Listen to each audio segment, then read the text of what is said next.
ગુજરાત પોલીસમાં ખાલી પડેલી 12,000 થી વધુ જગ્યાઓ ભરવા માટે આવતીકાલે 8મી જાન્યુઆરીથી 31મી જાન્યુઆરી સુધી શારીરિક કસોટીનું આયોજન કરાયું છે, જેમાં ગુજરાતમાં ભરૂચ જિલ્લામાં પણ શારીરિક કસોટીનું આયોજન કરાયું છે, જેની તમામ તૈયારીઓ પૂર્ણ કરી દેવામાં આવી છે. ગુજરાત પોલીસમાં 12,472 ખાલી પડેલી જગ્યાઓ ભરવા માટે રાજ્યમાં 15 અલગ અલગ ગ્રાઉન્ડ પર આવતીકાલે 8મી જાન્યુઆરીથી 31મી જાન્યુઆરી સુધી શારીરિક કસોટીની પ્રક્રિયા હાથ ધરવામાં આવી છે. ગુજરાત પોલીસ ભરતી બોર્ડની શારીરિક કસોટી માટે ભરૂચ જિલ્લાને પસંદ કરાયો છે, જેની તમામ તૈયારીઓને એસપી મયુર ચાવડાના માર્ગદર્શન હેઠળ આખરી ઓપ આપવામાં આવી રહ્યો છે.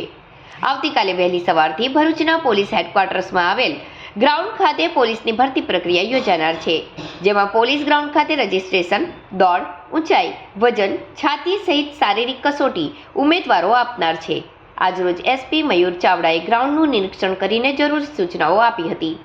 ભરૂચ જિલ્લા પોલીસ દ્વારા બનાવાયેલા 384.61 મીટરના ગ્રાઉન્ડમાં ભરતીમાં આવનાર ઉમેદવારોએ તેના 25 મિનિટમાં 13 રાઉન્ડ લગાવીને 5,000 મીટરની દોડ પૂર્ણ કરવાની રહેશે, જેમાં આવતીકાલે પ્રથમ દિવસે અંદાજિત 700 ઉમેદવારો આવનાર છે, બીજા દિવસ બાદ 1200 અને ત્રીજા દિવસે 1600 ઉમેદવારોની શારીરિક ભરતી પ્રક્રિયા હાથ ધરવામાં આવનાર છે.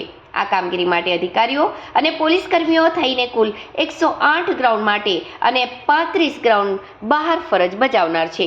અહીંયા પોલીસ દ્વારા મેડિકલ ટીમ, એમ્બ્યુલન્સ સહિતની ટીમો પણ ભરતી પ્રક્રિયા સુધી સ્થળ પર હાજર રહેનાર છે.